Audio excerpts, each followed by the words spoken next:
Good afternoon, Rotarians and guests. Welcome to the Rotary Club of Toledo.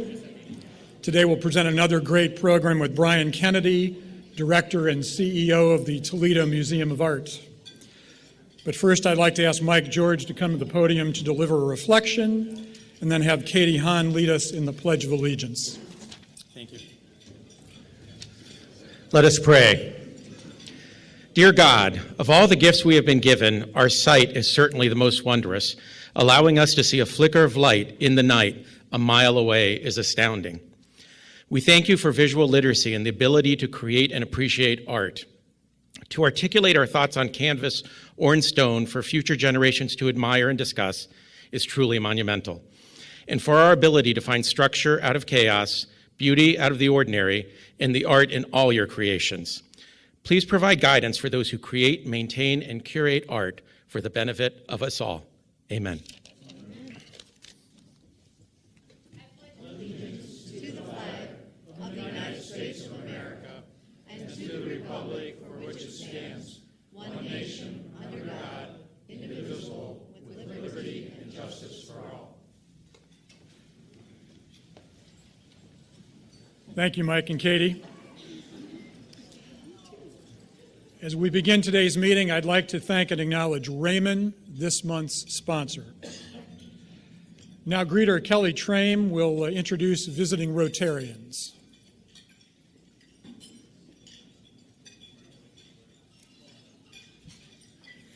President Dick, we have one visiting Rotarian today. Visiting Rotarian, will you please stand as I read your name and remain standing until President Dick welcomes you? We have Michelle Free from Mommy, and she is the president. Michelle, always great to have you. Thanks. Now, if anyone has a guest they would like to introduce at the floor mic, I ask you to please go there with your guests so we can see both of you.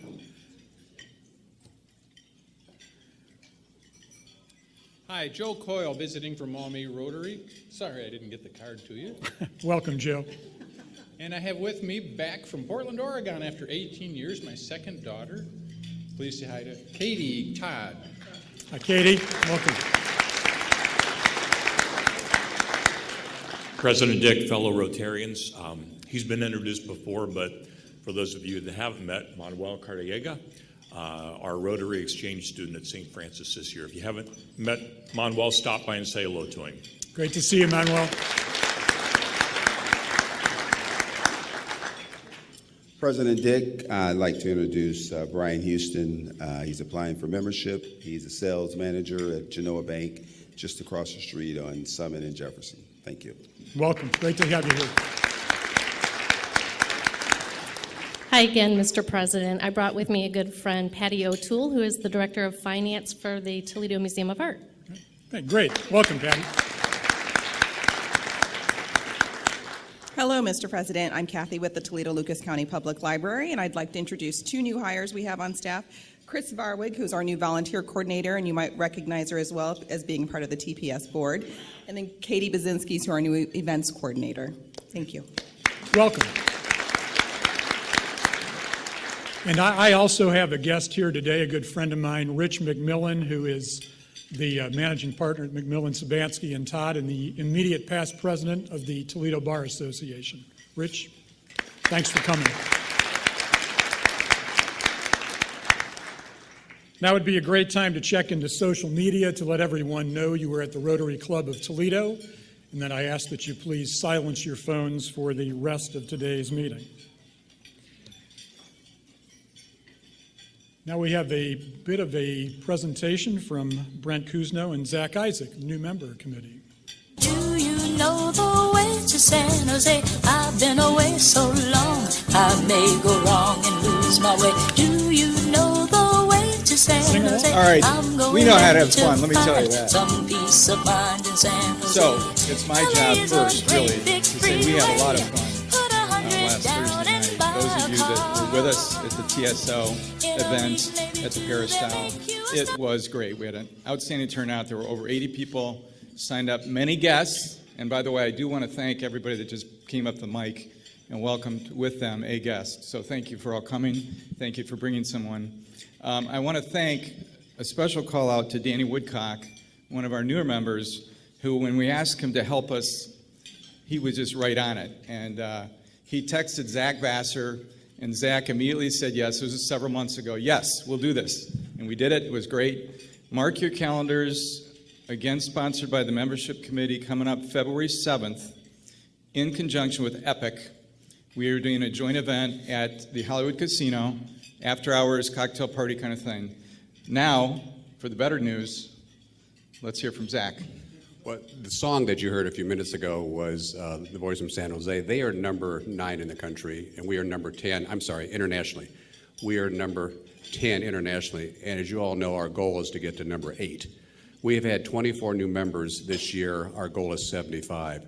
So Brent and I guess we believe that our new member committee is a subcommittee. We believe the new member committee is everybody in this room. Right. So we, with the 200 people plus that are here, we are encouraging you to bring guests like you did today, but the trick is to follow up with your guests to get them to join Rotary, bring them to the after hours. We have 6 more after hours planned for the rest of the year. We encourage you to bring guests to that as well as to lunch, but the whole key is to follow up. So new member committee, please follow up with your guests that you've brought so far. We have 50 new members. Our goal this year to get to be number 8 in the world. Thank you. And I'll just say that Zach and I and Shireen and Andy are all happy to help you with the follow-up with your guests, meet people, anything we can do to help, that's what we're here for. Thanks. Thank you both. And thanks to the new member committee, just doing a fantastic job, and they are exactly right. We are all the new member committee. A great segue into new members who have been with us approximately 6 months.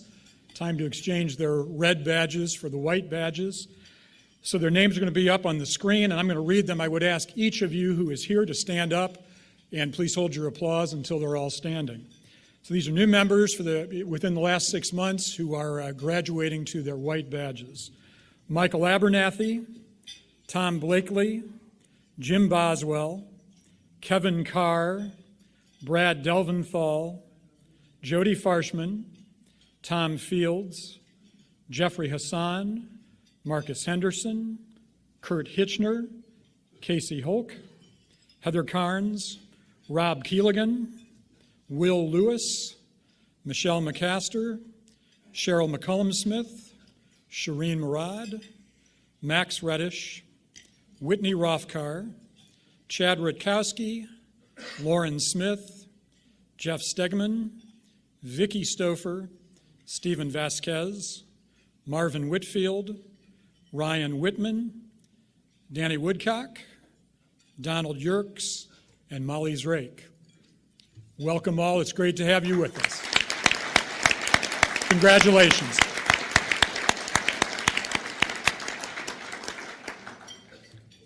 We have talked from time to time about our Toledo Rotary Club Foundation and all the giving we give to local 501c3s, and we certainly like to highlight our foundation. Today I want to talk more about the Rotary International Foundation, which is distinct from ours. Rotary International is based in Evanston, Illinois, and the foundation does great work throughout the world. Rotary International Foundation has the highest 4-star rating by Charity Navigator. 91% of Rotary International Foundation funds are used directly on service projects. Those projects are in the areas of focus of ending polio, promoting peace, fighting disease, providing clean water, supporting education, saving mothers and children, and growing local economies. We'd like to show a short video now just to encapsulate what Rotary International is doing and just to know that you can help Rotary International with your giving too. Walt?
It's the power of Rotary in 2 minutes, and I hope you will consider generous donations to the Rotary International Foundation. At this time, it is my pleasure to invite past District Governor Deb Cheney to the podium to present the Presidential Citation for 2017-2018.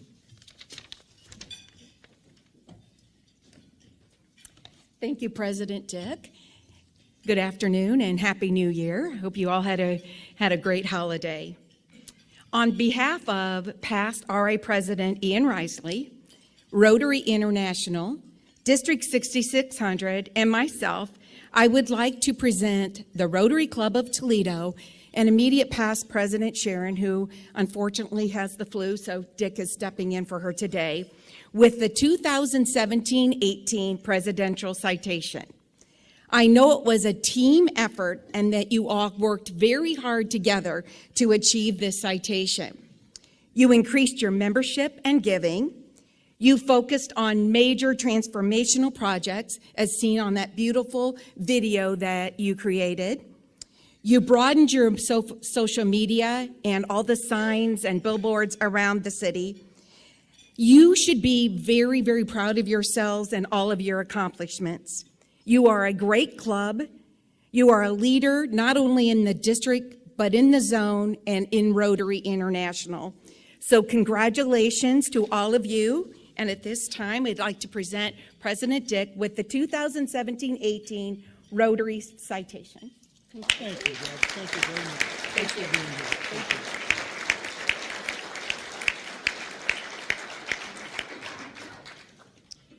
Thanks so much, past District Governor Deb. It's great to have you here. Now I'd like to invite Kathy Tate to the podium to introduce new member Maria White. Thank you, Mr. President. I know at least 3 people called him Mr. President today, so I'll just do that today. Before I invite Maria up here, I'd just like to piggyback a little bit on Zach's comment and Brent's. You know, our organization is vibrant and it's growing. And that's how you as business leaders want your companies to be the same. And I just think that we're doing that. And I'm excited about our new members and the ones who are being invited to attend. There's a lot of changes, and I think when you're in business or you're an organization, you're using strategic thinking, you're being innovative, and you're taking a few risks. So having said that, I know there's a few things that are a little bit different. One, the newsletter, and we ask for your feedback on that. And the marketing committee is really stepping up and doing a great job in creating some of those components that will communicate the information to you better. I know the new member committee has a lot of socials and there are a lot of announcements, but we want to be able to link everything directly to you when you want it. So look for that. And I just also wanted to say in the growth department, I called this morning just to check. You know, the Toledo Rotary Club is the 10th largest, and right now that means we have 432 members. Columbus has 251 members. Cincinnati has 332, and Dayton has 271. I couldn't find anything on Cleveland, so Toledo is definitely on the map in Rotary World, and I just think that's a fantastic news for Toledo and for our club. So welcome to those who are visiting today. The last thing that I just want to mention that's also new, and this is also a marketing effort. Walt, I don't know, you have me on the screen.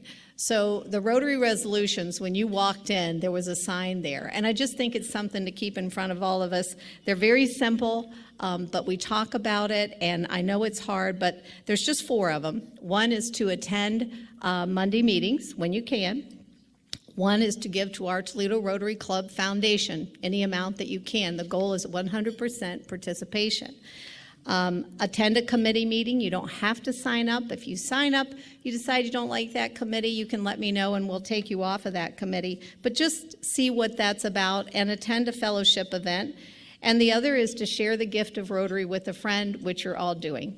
So to segue into my original role up here, come on up, Maria. It is my pleasure to invite and introduce a new member, Maria Arcocha White.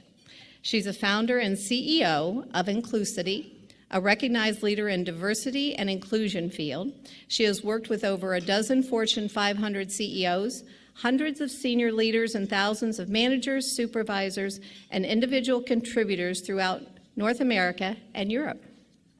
Her professional career of more than 30 years includes acting as the first ever Hispanic sales and marketing manager for the Procter & Gamble Company, as well as a term as Vice President of Human Resources for R.R. Donnelley Logistics beginning in 1999. She later served as Executive Vice President of Pope & Associates, a leading diversity and inclusion training and consulting firm, and is proud to have served in an advisory capacity on the U.S. Senate Task Force on Hispanic Affairs. Maria launched Inclusity in 2013 to pursue a new approach in diversity inclusion. With her staff, she facilitates in-depth change management, strategic culture change, leadership development, coaching, and consulting.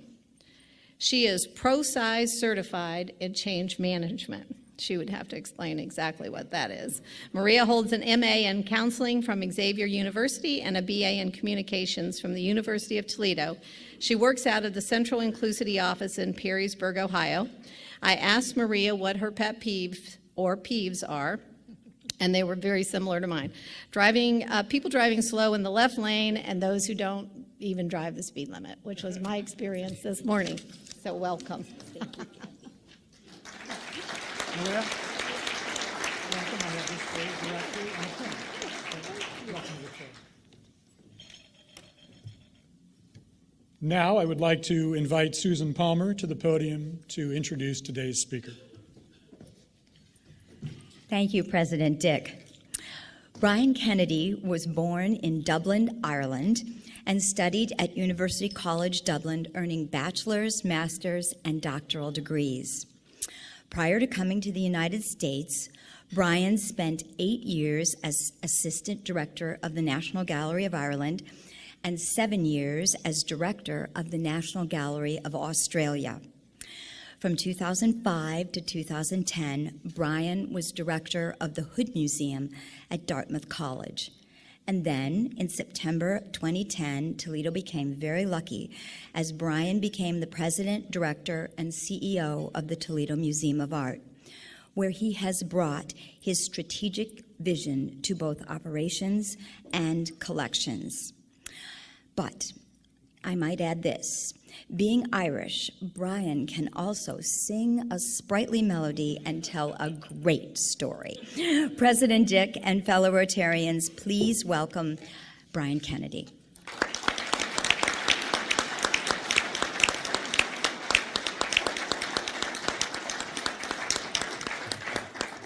Well, good afternoon, and thank you all for having me here again. It's a great delight to be at Toledo Rotary. Thank you, Susan, for the introduction and for your participation in the museum for decades and decades with Tom, but now on the board. I want to congratulate you all on all that you do for our community and internationally. Rotary is a fabulous organization, and in a way, I think what we heard in terms of the participation that we have here in Toledo compared to other cities in Ohio is also a measure of many things associated with this city. I will mention later, but I want to mention it now so you get ready for it. You know, we are the second most visited art museum, the Toledo Museum of Art, in America, right, per population, per capita by population, after the National Gallery in Washington, which is basically mostly tourists. So just think about that, but we always have been. So what is it about this city that makes people want to get involved? So I don't think Brent and Zach are going to have any problem getting there 75 more members. Just go after it and it will happen here. Now, I want to thank you all, those of you who phone up the museum and then tell me, but especially tell my wife, that you ring the museum just to hear my voice. That doesn't do a lot for me at home, I got to tell you, but it does a lot for my ego. So, Walter, let's begin. Oh, I need my flicker.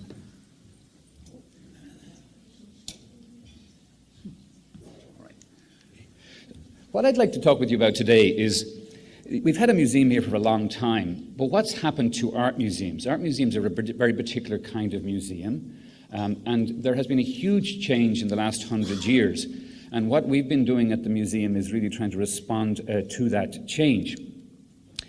The first great public museum that was open free to everybody was not the Louvre, which had sort of embargoes on certain people getting in, but the British Museum in London. And it was established in 1753, but it had a very beautiful description of why it was to be there. It was to be for public education for the studious and for public recreation for the curious. So for the studious and the curious, and I think within that there's something very, very important that we should think about for the future.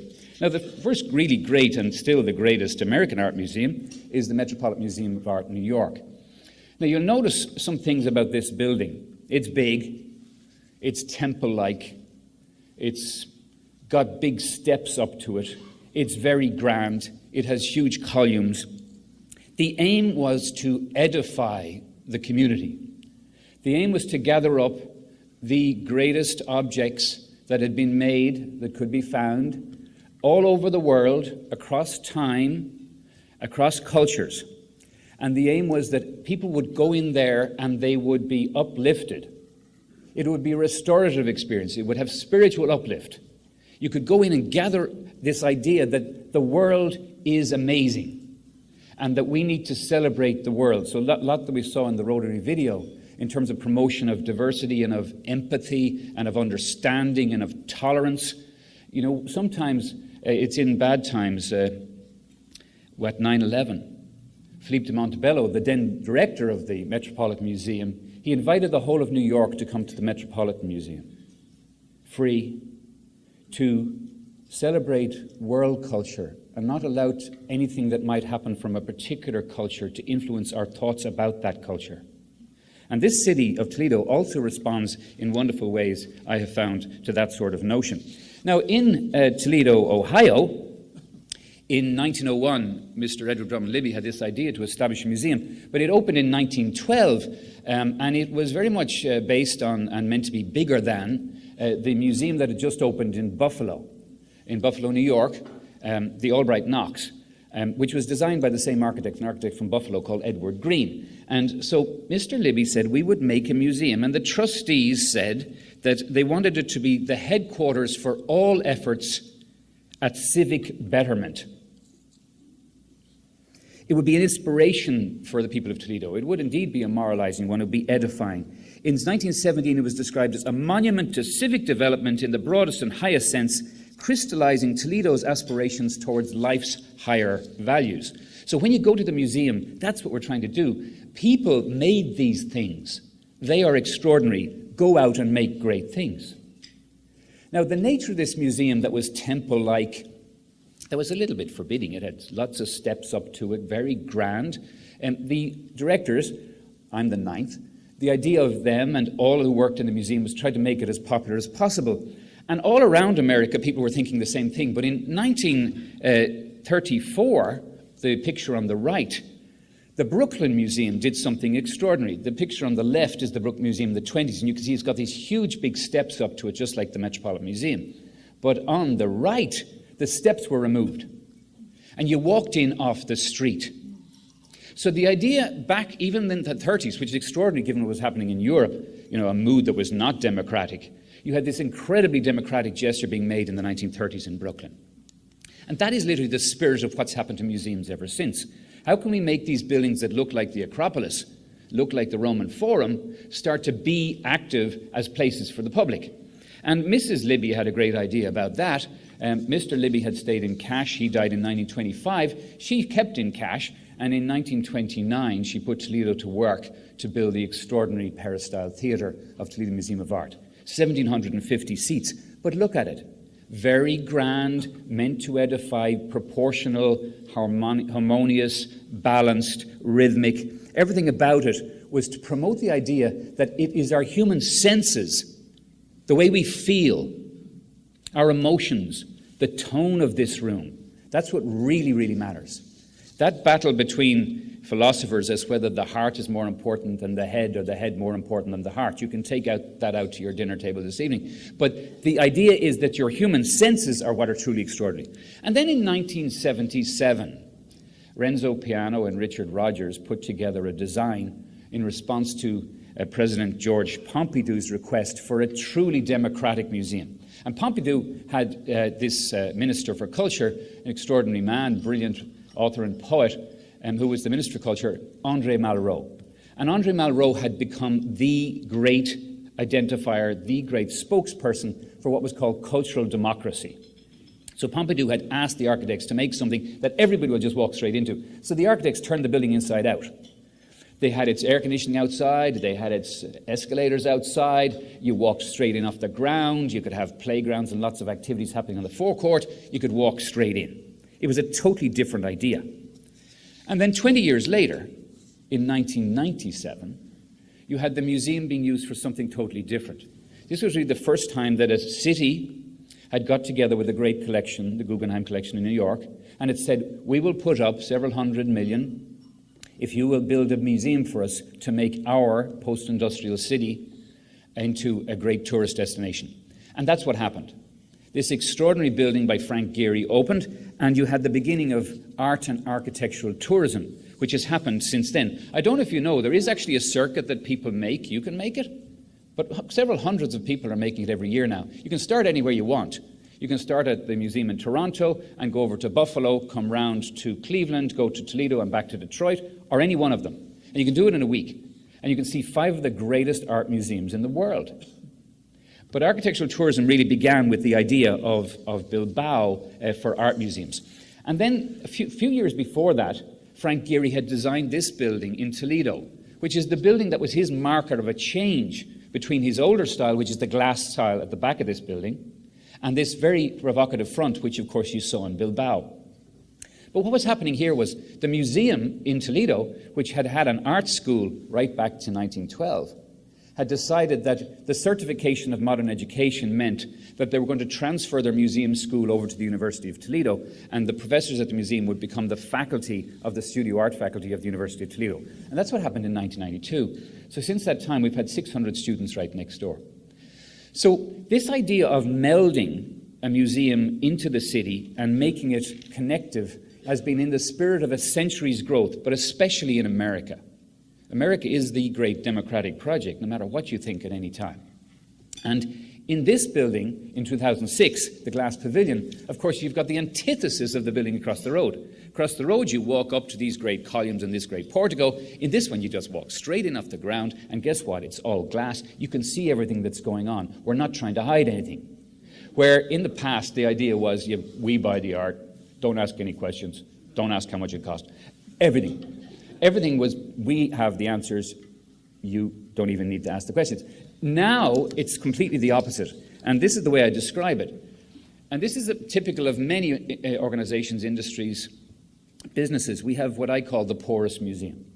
So the idea is we're a box, and anybody can say anything about us at any time. So we're number 1 on TripAdvisor. Note that we're number 1 on TripAdvisor. We have been for 8 years in a row. 5 out of 5, right? It's hard to stay 5 out of 5, especially when people can walk out any day and write what they think about you. Any day. So we are porous as businesses in ways that we've never been before, and life is changing. And it will continue to change, and we need to change with it, and that's what I want to talk about next. One of the things we've decided not to change is that 2 years ago in January, the board, for the 13th time in its history, decided that we will keep free admission, which of course is economically nuts.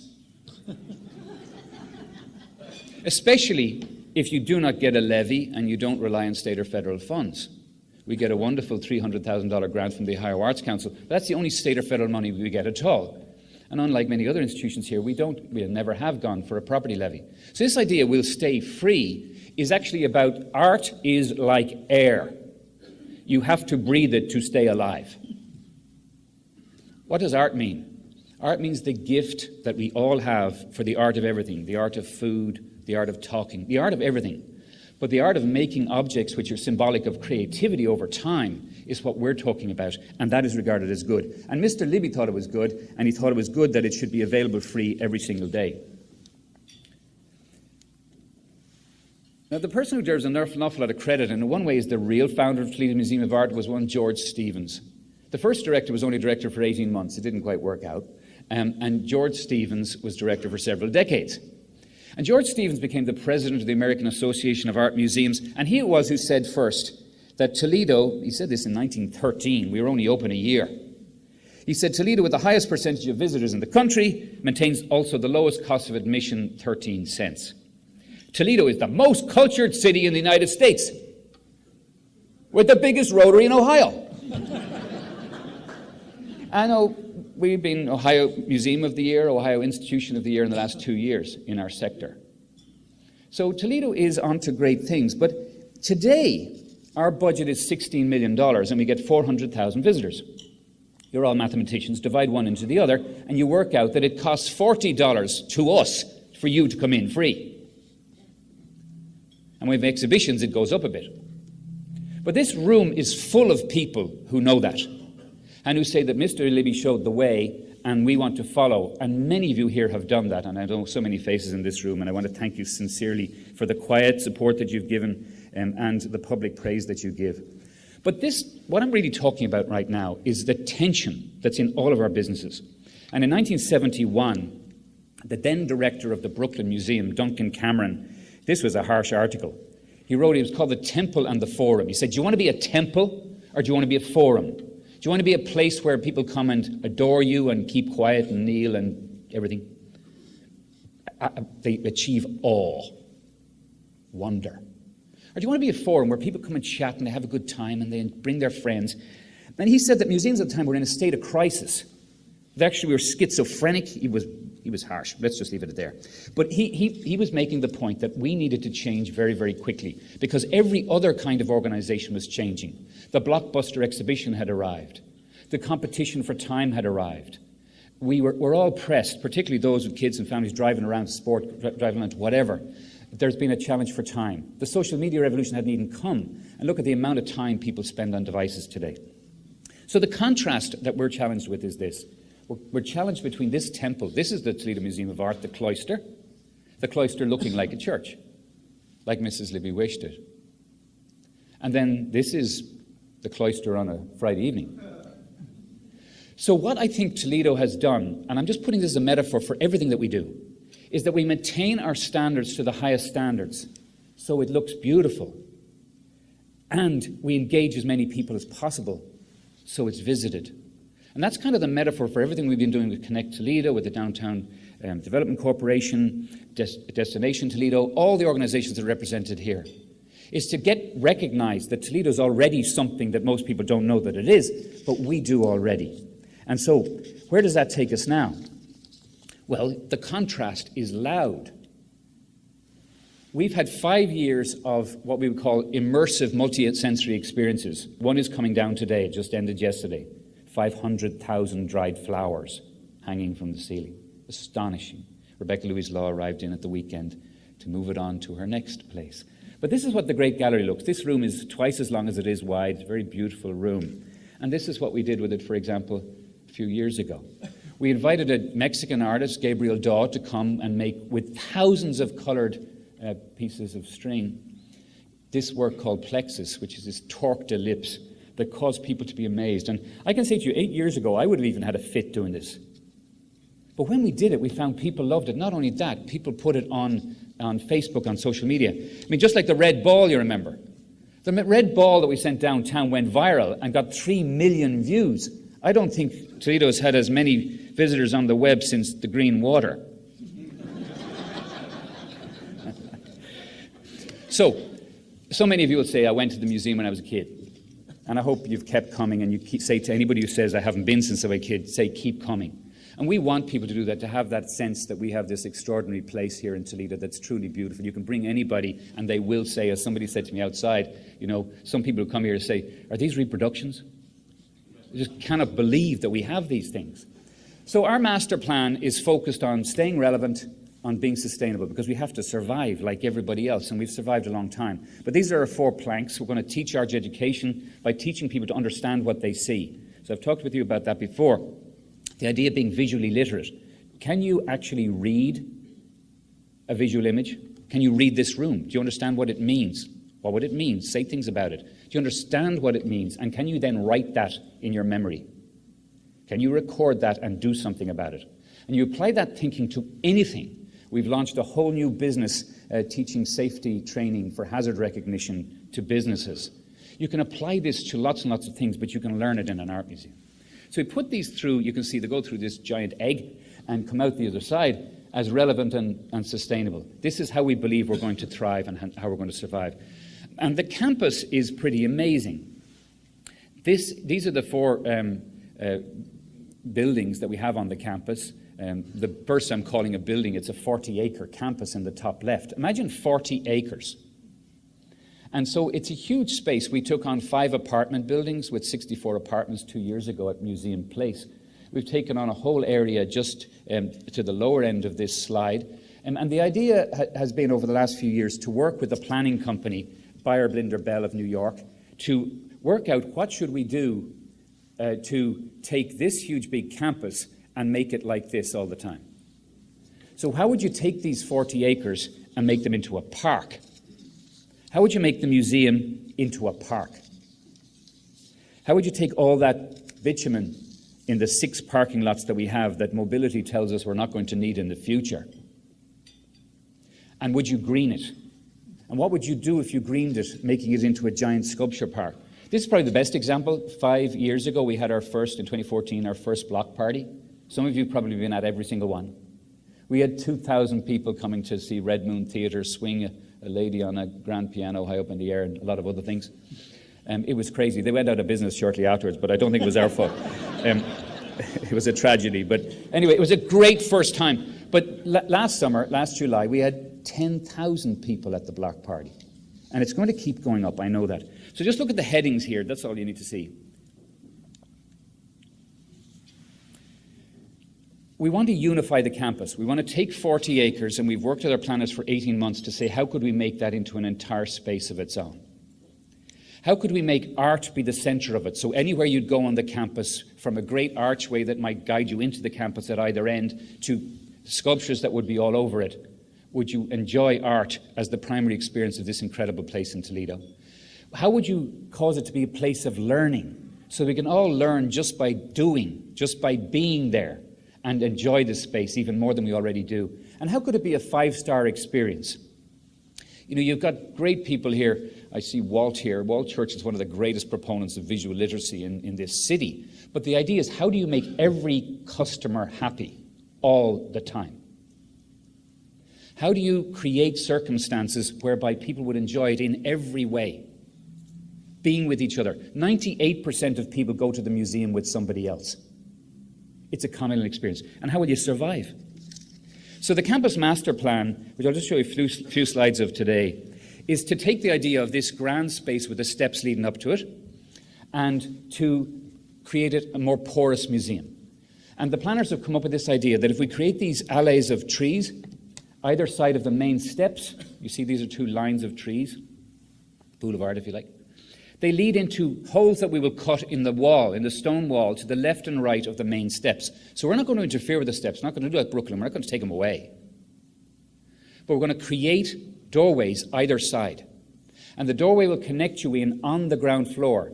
And on the left-hand side, you will be able to walk in and you will be able to go to the cafe. So you can imagine the cafe bleeding out onto the forecourt with a beautiful stepped garden area where you can have parties in the garden out to the front of Monroe Street. And then on the other side, to the right of the main steps, as you look to the front of the building, we'd have an education centre that moves right out onto the street. And this raises questions, of course, for the street. Front and back. At the back of the museum, in the past, some of you will know, a long, long time ago, the windows were open. But we blocked them up.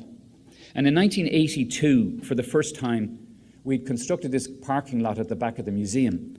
And we actually caused people to come in the back of the museum. They've never stopped coming in the back of the museum really since. Well, I like people come in our back door too. But, you know, you like to have a grand front door and people come in the front door, especially if it's as grand as this one. So how do we switch it round so people start coming in the front door but actually move out towards the back door? So this is what the back of the building would look like. We'd open up the windows and we would have this garden area out the back. So the very spot that you're standing on when you're walking in will become a garden. And the front of the building would change too as we focus on it. And I don't want to give too much away today because we're in consultation for a year with people, many of whom in this room, I'm sure, but from the politicians in Columbus to ODOT, to all our neighbourhoods, to all our councillors here in Toledo. We've had meetings with so many people at this stage to talk about the campus.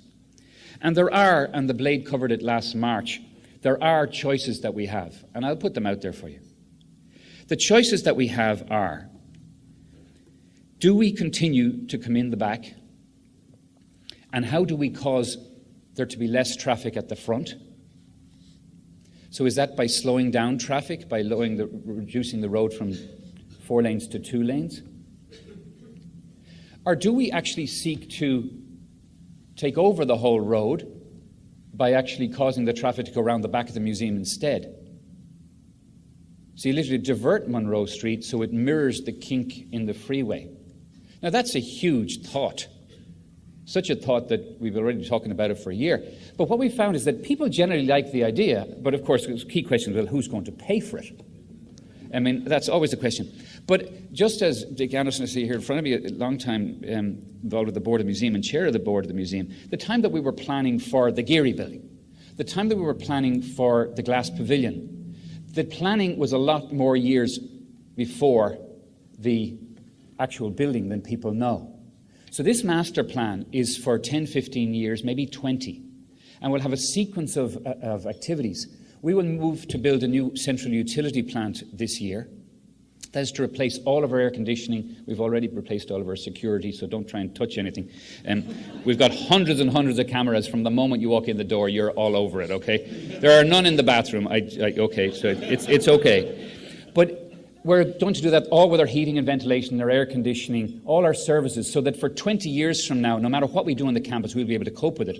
We'll then build an art support building for our conservation and workshops. We're a one-stop shop. And for our storage.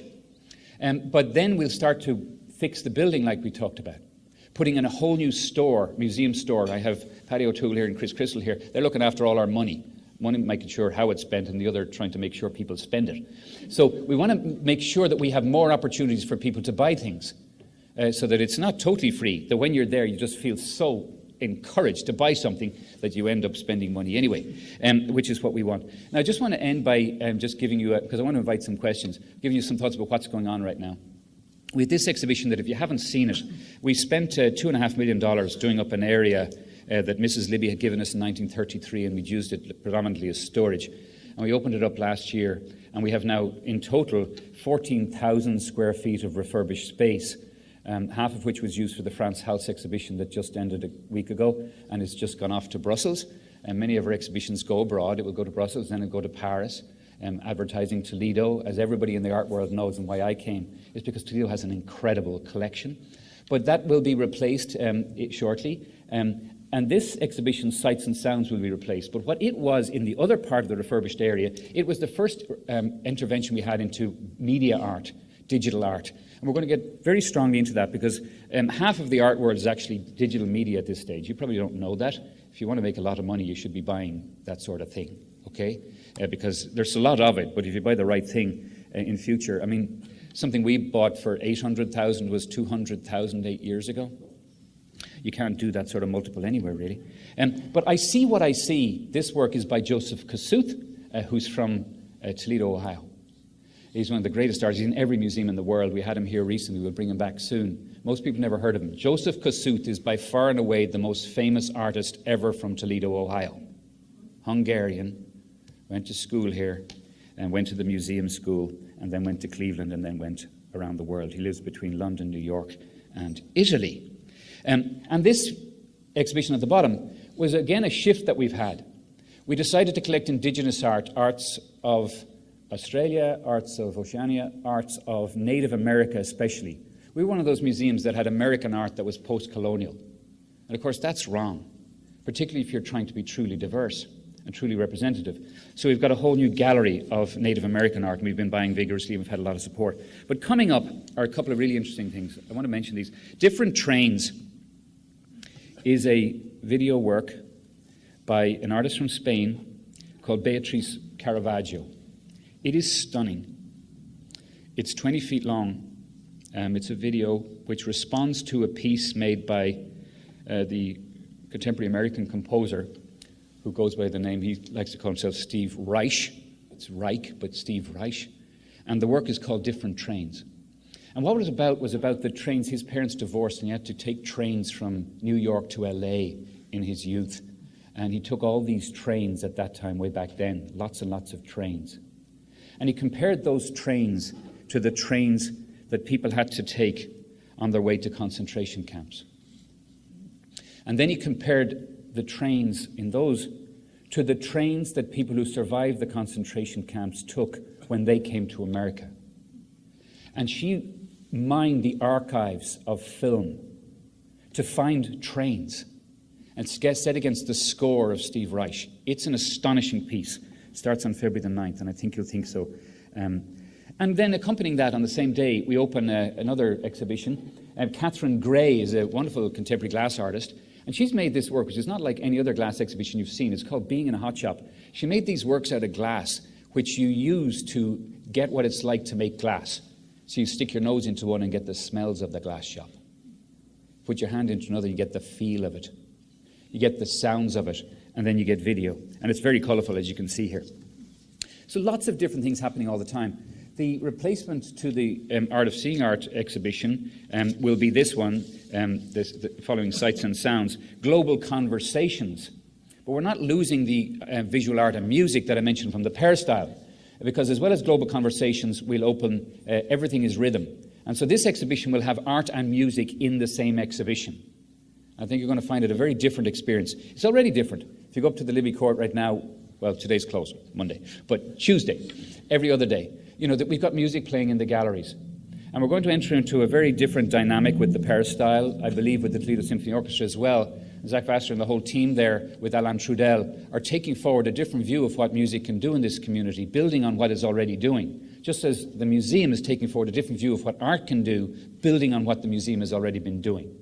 And so this is going to be, I think, very, very important as we move forward in celebrating art of our community. What Mark Folk has been doing in the Arts Commission, I hope he's going to come back. This is their anniversary year.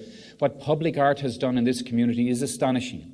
And it's mainly because of all of you, because you visit, you participate, you play music, you support our events, you support all of our activities.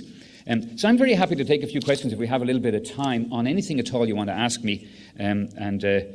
I am pleased, I have to say, back to my earlier thought that my 8 years in Australia didn't make me Australian.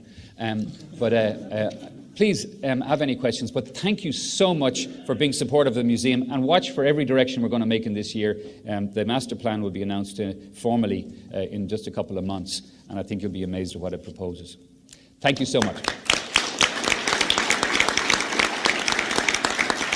Looks like you have a couple questions, sir. Okay, happy to take a question or two. Brian, thank you so much. I've heard your presentations many times, and I'm always amazed at your depth of thinking about the future. I'm an academic. I'm a scientist. And one of the things that I'm distressed about is the lack of liberal arts activities of highest quality in the greater Ohio, Northwest Ohio region. Have you, besides developing collaborations with the University of Toledo and probably Bowling Green that are professional collaborations, developed liberal arts kinds of experiences? Dave Shribman had a beautiful article about a month ago on history at Dartmouth College, of which we both have some recollection. What has the museum done at the academic museum interface to stimulate liberal arts majors from studying there so that they can carry that forward for lifelong learning? Yeah, great question, Doug. There's something that needs to be said. The arts are in retreat in the curriculum generally. That's not just in America. There's been a major study recently that shows that the presence of visual art in the British curriculum has gone down 22% in the last 10 years. It's gone down 14% in Ohio. And the retreat from sensory learning towards a continual emphasis on digits and letters, on numbers and letters learning, as opposed to on sensory learning for behavioral, social, and communication skills, is a tragedy. I mean, it's like going in the opposite direction to what artificial intelligence and robotics is telling us, that machines are going to do so much of the work, but they can't do the work that human experience can do. That's what we need to train. So the story has to start early. We started with baby tours, we started with toddler tours. We go right through the whole gamut to get to offerings that we have for people living with dementia and their carers, for example, where that sort of therapy really, really helps. We're working with so many to try to do that. We have 14 different groups coming in between 4 o'clock and 6 o'clock every day, from the Boys and Girls Club to Sophia Quintero to and so on. But there's only so much a museum can do. But what it can do is be a beacon for what should happen, which is what Mr. Libby tried to do. And in the area of academic activity in universities, what we have to do is get into the education colleges. We have to influence teacher training. We have 21,000 school kids coming on organized tours, even more on disorganized ones. But of those kids, we can have even twice that number. We will not impact as much as if we train the trainers in the teacher training programs. If the teachers keep coming out with the same curriculum, it's not going to work. So we entered into a memorandum of understanding to promote visual literacy in 20 different disciplines across the curriculum at UT last October, and it's going well, working with the faculty. We're involved with the Dean of Education and other deans at UT, with BG. We've had a long-term involvement with the University of Michigan, but much more than that. I really should tell you, because you wouldn't know. We are involved with the University of Munich, with the University of Leuven in the Low Countries, that great, great university, as the places that are focused on visual learning. And because they're focused on visual learning, they've got groups of academics who are really trying to teach this. And as Doug knows, we need to be teaching, we absolutely do, 3D technology. We need to be doing that, but we're doing with Toledo Science Academy. We've got the robotics people from there working with the students from the Toledo School for the Arts who design the most crazy-looking robots. So you put people with creative minds together with people with technical minds, and they influence each other to make great things. But this is a conversation we all have to have, and the one thing you all need to do, in my opinion, you need to ask every single political representative, what are you doing to prepare our community for the future, which is already here? Which is that we can get information like that, but what do we do with it? And so human skills are going to be everything in the future. And that part of the curriculum within schools is where the museum privileges itself, and that's where we need to be working. But we've got so much to do, and we're working against 100 years going the other way. Anyway, that was a speech, but thank you for the question. Thank you, Brian. Thank you very much. Appreciate it.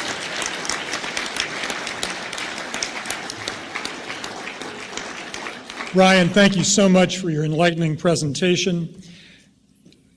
As a show of our appreciation, the Toledo Rotary Club Foundation will be making a donation in your name to the Rotary International Polio Plus Fund. And we also have this book on the history of Toledo to give to you.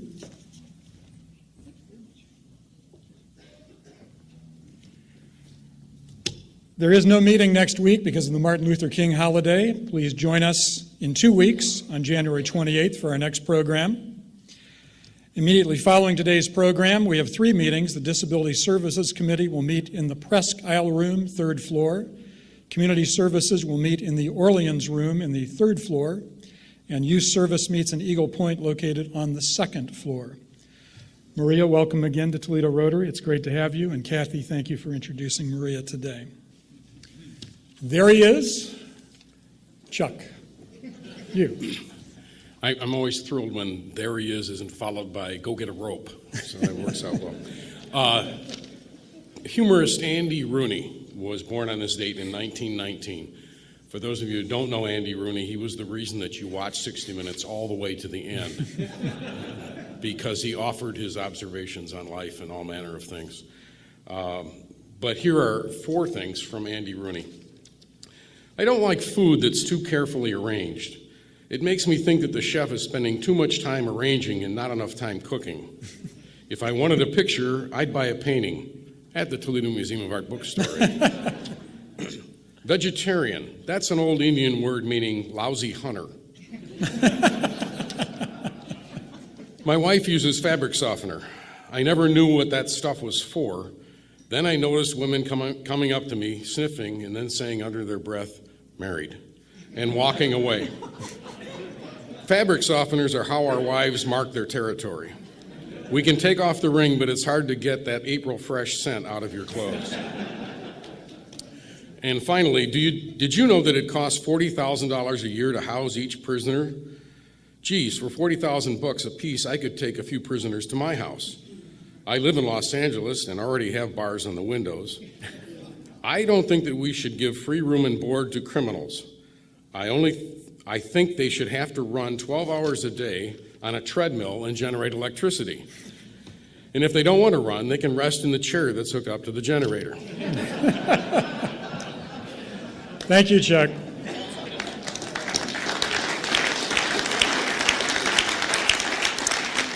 Again, no meeting next week. I hope you have a great couple of weeks. Remember, let's be servants out there so we can be the inspiration. We are adjourned.